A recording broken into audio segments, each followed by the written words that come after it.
एक बार की बात है, भगवान बुद्ध के एक शिष्य ने कहा, प्रभु मुझे आपसे कुछ कहना है। बुद्ध ने उसकी ओर देखा और बोले कि कहो। शिष्य ने कहा कि मेरे वस्त्र पुराने हो चुके हैं, अब ये पहनने लायक नहीं रहे, मुझे नए वस्त्र चाहिए। बुद्ध ने शिष्य के वस्त्रों की ओर देखा और वस्त्र सचमुच बिल्कुल जीर्ण हो चुके थे। बुद्ध ने दूसरे शिष्य से नए वस्त्र लाने के लिए कहा। कुछ दिनों बाद बुद्ध अपने उस शिष्य के निवास पर पहुँचे। कुशल क्षेम के बाद उन्होंने पूछा, तुम्हें और कुछ तो नहीं चाहिए? शिष्य ने कहा कि नहीं, मैं इन वस्त्रों में बिल्कुल आराम से हूँ, मुझे और कुछ नहीं चाहिए।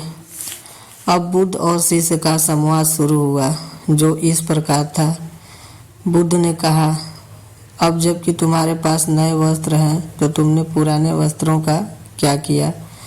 शिष्य ने जवाब दिया, मैं अब उसे ओढ़ता हूँ। बुद्ध ने पुनः पूछा, ओढ़ने के पुराने वस्त्रों का तुमने क्या किया? शिष्य ने कहा, जी मैंने उसे खिड़की पर लगा दिया है।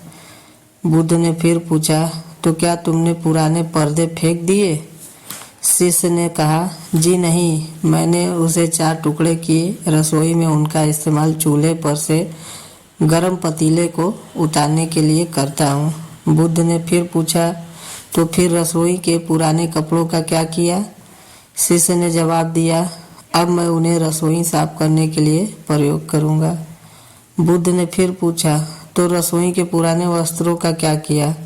शिष्य, प्रभु अब वह इतना तार-तार हो चुका था कि उसका कुछ नहीं किया जा सकता था। मैंने उसका एक एक धागा अलग करके बातियां तैयार कर ली और उन्हीं में से एक बाती कल रात आपके कक्ष को प्रकाशित था।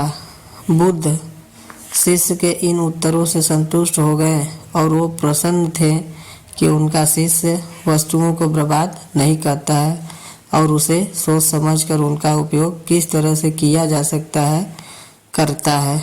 कथा सुनकर संत ने कहा, इन दिनों जब प्राकृतिक संसाधन दिन प्रतिदिन कम होते जा रहे हैं तो हमें कोशिश करनी चाहिए कि हम चीज़ों को बर्बाद न करें और अपने छोटे छोटे प्रयत्नों से इस धरती को सुरक्षित बनाकर रखें, जिससे कि हमारा जो व्यय है वो ज़्यादा ना हो सके और हमारी जो आय है वो असीमित बनी रहे।